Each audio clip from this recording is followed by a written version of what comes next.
लाचलुचपत विभागाचा दक्षता जनजागृती सप्ताह, भ्रष्टाचार मुक्त महाराष्ट्र करण्यासाठी लोककलावंतांकडून जनजागृती। भ्रष्टाचाराला आळा घालण्यासाठी लाचलुचपत प्रतिबंधक विभागासह इतर यंत्रणा कार्यरत आहेत, परंतु अजूनही हे प्रकार कमी होताना दिसत नाहीत। त्यामुळे भ्रष्टाचाराविरोधात सर्व स्तरातून प्रयत्न व्हावेत, यासाठी बुलढाणा लाचलुचपत प्रतिबंधक विभागाने भ्रष्टाचार मुक्त महाराष्ट्र हे घोषवाक्य घेत दक्षता जनजागृती सप्ताहाचे आयोजन केले आहे।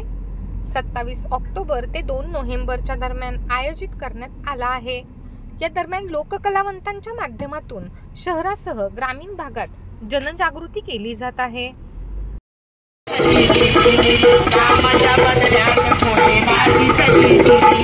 योग्य ठिकाणी चला तक्रार शांती करू, योग्य ठिकाणी चला तक्रार शांती करू।